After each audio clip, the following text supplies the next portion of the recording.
Brad Factor, talking about walking in VR with the EKTO VR boots. Brad is the founder and CEO of EKTO VR. He has 20 years of robotics experience in ground, air, and sea-based applications at Cornell University, Honeywell Aerospace, Carnegie Mellon University, and now EKTO VR. And I could say personally, these boots are a lot of fun. Awesome.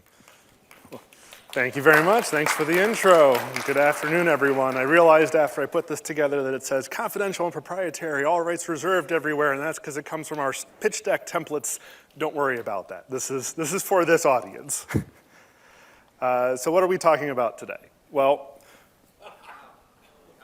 you've probably seen something like that, or if you haven't, you've heard about it.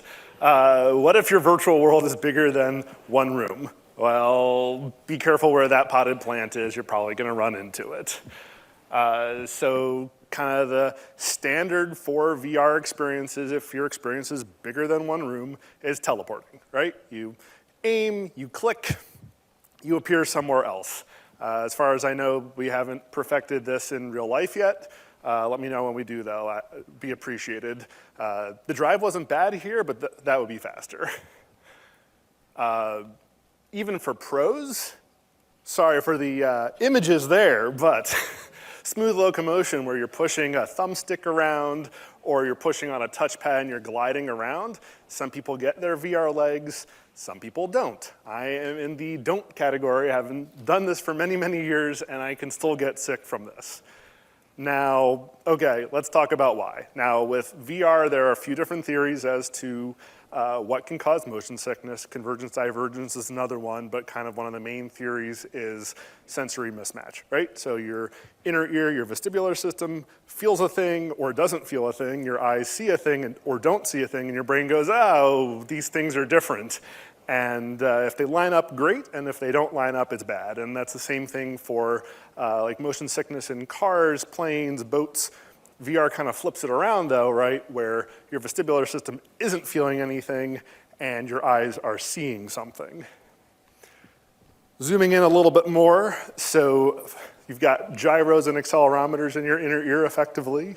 You've got the utricle and the saccule, which are the accelerometers. They're the otoliths that actually feel those motions linearly. When you get in an elevator and you drop a little bit, that's what you feel. And then there are the various semicircular canals that are the gyros. They feel the motions in those directions. And a lot of focus tends to be on those where the solution really is just turn, right? If you're turning, if you can manage to do so, turn your head, the visuals turn, great, those things line up. What we actually deal with a lot is actually the otoliths, particularly in this plane. So walking in VR, right? There are over 100 techniques in the locomotion vault. This is a problem that a lot of people have worked on. There are a lot of different solutions out of there. A lot tend to be walking in place, redirected motion, little different software tricks. Really cool database of these. I'd suggest people go check these out, but really not solved, just different things with different trade-offs, right? From a hardware perspective, there are effectively 4 different classes. One is some sort of seated experience like the cyber shoes. So you sit on a stool, you swivel around, you move your feet. I have to say, surprisingly convincing for what it is, but it does have limitations. Slip mills like the Virtuix Omni. There are newer ones like the Omni One that are out there that's going towards the consumer side, as well as the Virtualizer Elite that will be talked about in the next talk as well, at least peripherally, and omnidirectional treadmills like the Infinidec, which will also be in that talk, where you have belts that are going in a planar motion.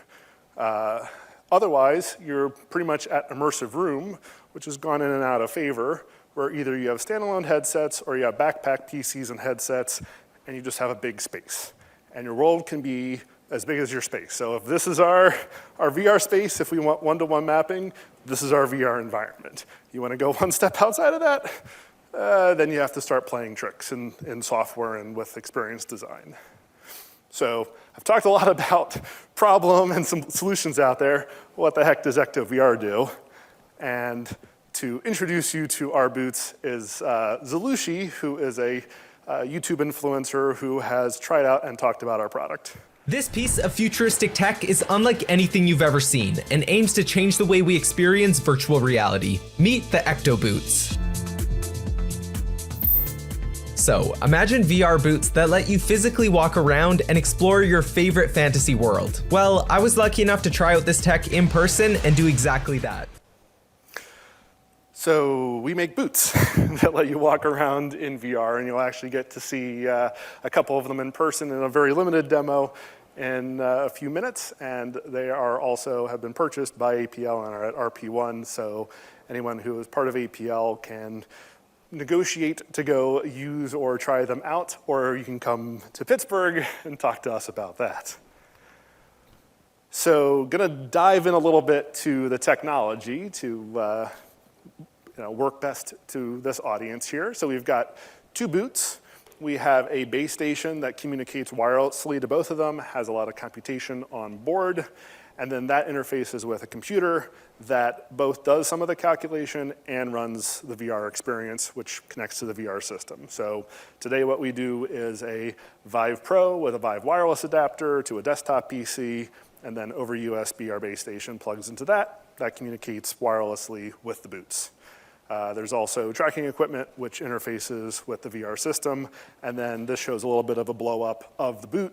In particular, it has a shoe structure on top which is responsible for all the adaptability between a women's size 6 and a men's size 14, as well as some of the computation and the radio communication. And then there's drive modules on the bottom that are omnidirectional motion mechanisms that handle accounting for your foot angles, as well as the direction that you're walking. Then looking on the software side of the stack, so we've got the VR system, then that communicates to the computer. We also have the base station coming in from the other side, and then there is a server API driver interface, and then that API can talk to other VR applications, as well as to the graphical user interface. So that's where a lot of the software content developer interactions occur, is through our SDK and with the API itself. And then looking at it from a motion perspective, the system is not only looking at where are you in the room with respect to the center of the room, which it knows because you have defined those boundaries. It's also looking at which way are you facing, which is defined by the tracker that you wear on your back, and which way you're trying to walk. So there is kind of a vector back to the center of the room. There is a vector with regard to your intended motion, and it is making judgment calls on how to balance these to give you the best walking experience while keeping you safely in the room. Now, a little bit about the history. So this started even before EKTO VR exists, which was May of 2018. Started out as development work during a capstone at Carnegie Mellon University. I say we've come a few generations since then. First one was pretty clunky, only could walk in one direction, wired, wall-powered. It proved a point, but not much beyond that. The second version was lighter, but still had a lot of the same challenges. And then once we formed EKTO VR, really focused on the omnidirectional motion, making it battery-powered, wireless communication, and kind of worked up the design up until where we are now, which has this progression of our EKTO 1, which is in our product reveal, our DK1, which was the first kit that we delivered here at APL. EVO was in between, and then today is Voyager. And we've come down about 3 pounds from the DK1 to Voyager, and the performance of the boot, the speed is 50% faster, the accelerations are higher, the ground reaction forces are tighter. So the usual product development in a startup environment applies. Now, give a little bit more context to EKTO VR. I won't spend too long on this, but you can see the same product development down on the bottom. It is worth pointing out, actually started kind of more along the lines of what Haptex was working on. And interesting, if you hear the story of Haptex when they were Axon, they also started in kind of a full body force feedback, locomotion, haptics, everything aspect. It's also kind of where we started. But then we branched into two different areas. They're focusing currently on the force feedback, haptics, and we're focusing on the locomotion. So kind of an interesting little divergence there. But you can see the product development along the bottom. You can see the team there, myself, Bobby, our co-founder and CTO, who'll be coming forward in just a minute. And then various advisors building out the team. We've had other interns and employees through the years, but kind of showing how we built up from the DFM side, the biz ops side, the design side, investment through incubators, angel syndicates, the usual challenges for hardware. Hardware is hard, and pretty much anything between raising money and finding awesome partners like APL is a challenge, but here we are to talk about it. And you can also see the progression of the kind of general VR tech at the bottom. So, starting all the way on the left side with the Oculus DK1, evolving to where we got the Vive and the consumer version of the Oculus, where haptics came out with their products. We got wireless, we got standalone, Vario coming out with their various versions, and then getting to today where we have things like the Vive XR Elite, the self-tracking Vive tracker hopefully coming out soon, and the Apple Vision Pro with release sometime next year. All right, Bobby, why don't you come on over here? So this is going to be a little bit of a limited demo, at least so you can see what it's like with people on the boots. So I showed you that whole product architecture. Effectively, what he's got on the wrist is replacing our base station, and then that is communicating to the boots. So in this mode, they're kind of acting more like a wearable treadmill. There's no VR headset involved here, but to give you an idea of what it looks like, go ahead and start walking anytime, Bobby. So with the actual system, it would be looking at where he is in the room, and then as he would start walking, it would turn on and move with him, and it would let him walk in whatever direction he wants to. It would speed up and slow down with him. This is really just showing you, hey, there's boots. They move, they work. And I would encourage anyone who can try them out here to give them a shot if you can. Definitely a great experience. Thank you so much, Bobby.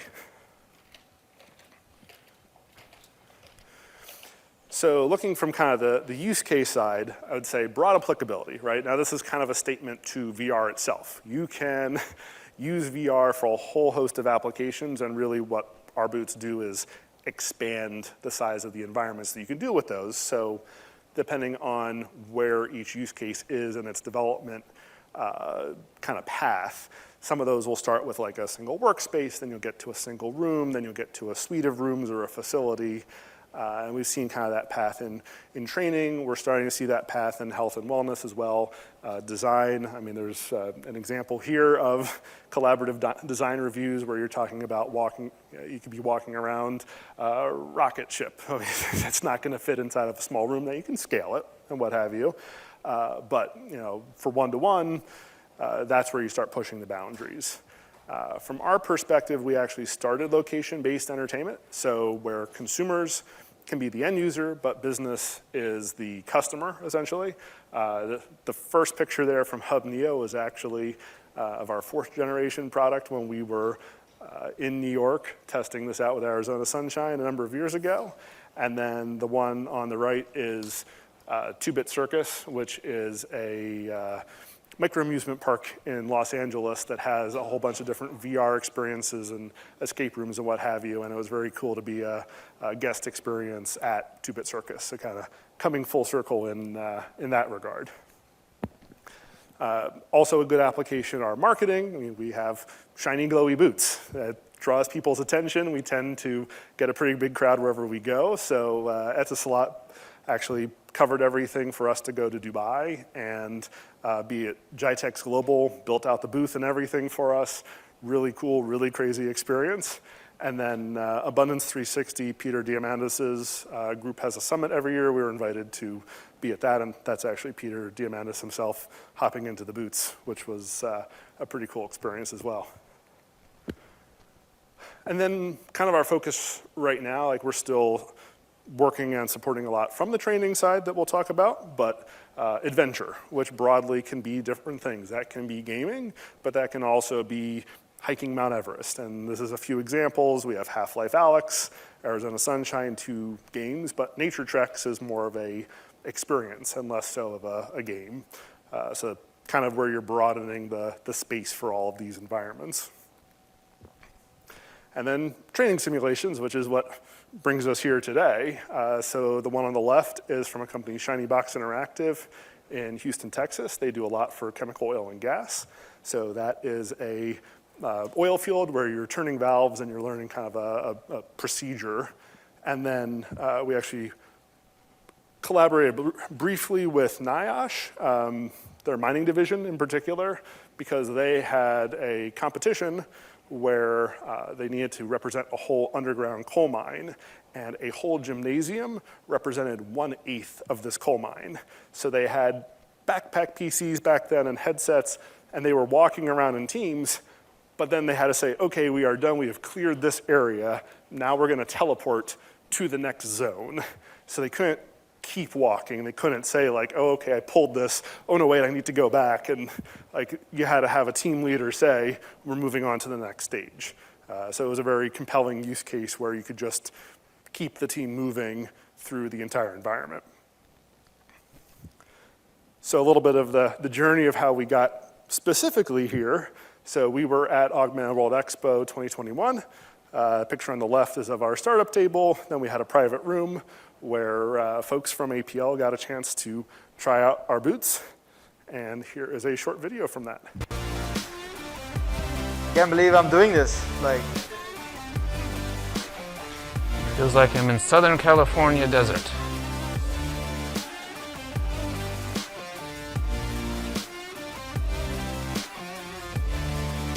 All right. Makes sense to me.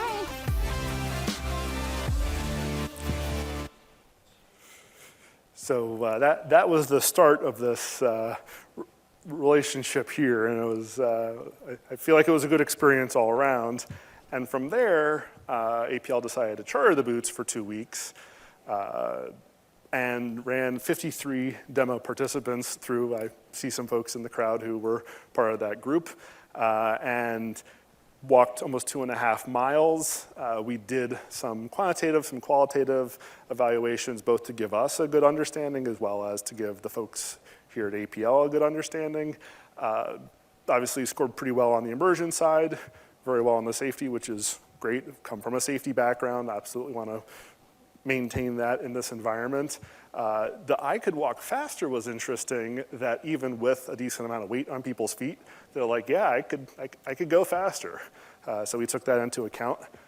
A surprising bell curve of the weight was acceptable. These were effectively wearing ski boots and skis on your feet. They have gotten lighter. It's now closer to ankle weights.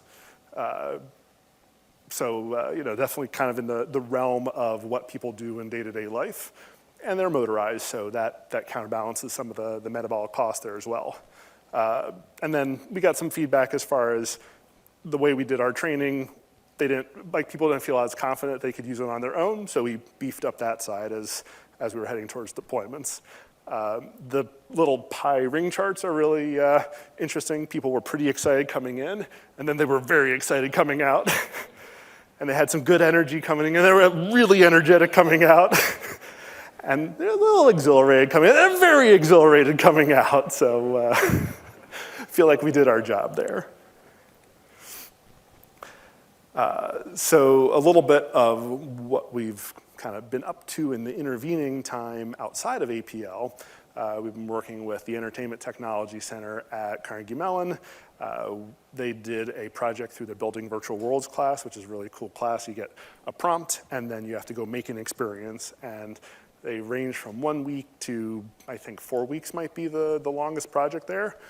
One of the teams that was doing a lightning round in 1 week picked our platform to use and made this very cool Yeti experience. So you've got these big blue Yeti feet, you're walking across the ice trying to get to your girlfriend in the cave, and then they spruce that up a bit for Fall Festival, where they bring in folks from the ETC community, from academia, from the commercial entertainment areas, and get to try out all these experiences.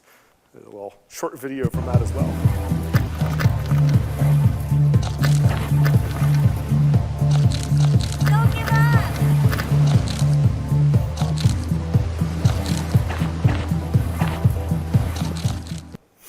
Now, when they did it for Fall Festival, they even had Yeti gloves that you would put on. So you were really in the experience. It was very good. And they've actually improved the experience since then. We're hoping to leverage it going forward for demos and experiences. So then this past semester, as kind of an in-kind sponsored project, they did it for a full semester, so a 13-week team of 6 students made an experience. The idea being to have a tutorial and kind of your aha moment self-contained in something that felt very empowering, something that you're not going to do in day-to-day life. So Team Vector, very clever rearranging of EKTO VR, made this experience where you come out of a pod in a ship and you're walking around, you go to a planet and you recover samples. Really, really cool. Unfortunately, we weren't there that day, but Anthony Daniels, the actor for C-3PO, who is in the middle there, tried out the boots. So we've got a great video of him talking, and you close your eyes and you just picture C-3PO walking on the boots. It's really good. Here's a short video from this experience as well. Good morning, Doctor. Please activate your suit by tapping the glowing button on the controller. Suit activated. Carefully step out from the cabin. If you look down, the glowing footsteps will guide you. Try with slow, small steps, and make sure not to slide your feet.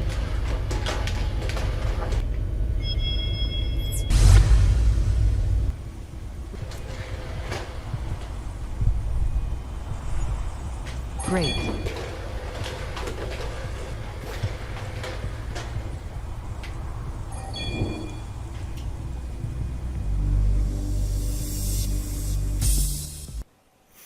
So that's from that content. And then related to that, it was a very cool opportunity. They were filming a commercial for the Tony Awards, which is the awards for like Broadway theater productions. And Carnegie Mellon has a relationship with the Tony Awards. And I get a message like the day before. They're like, "Oh, hey, the film crew is going to be coming through. Do you want the new boots or the old boots in there?" I'm like, "For what? Like, is this just going on a website or something?" They're like, I don't know, maybe. Let's get you in an email chain. So then an email or two later, they're like, "Oh yeah, so it's for the Tony Awards." Like, okay. So new boots, obviously. And when do you need me there? Like, "Oh, come at noon. Come at 10. Come at 8 a.m. It was a long day. It was a lot of filming, and it was a really cool kind of behind the scenes to understand that you get 8 hours of filming, probably another 8 hours of editing for that, and you get 1 second out of it, but it's a really cool 1 second. So this is from the stream of the Tony Awards and the commercial. The 76th Annual Tony Awards, sponsored by Progressive Insurance. Round out your protection with life, foam, and pet health insurance. What if we went further than anyone has gone before? What if we pioneered a new form of expression? What if we destroyed boundaries and reimagined collaboration? What if we asked the questions no one has even imagined? But 1 second.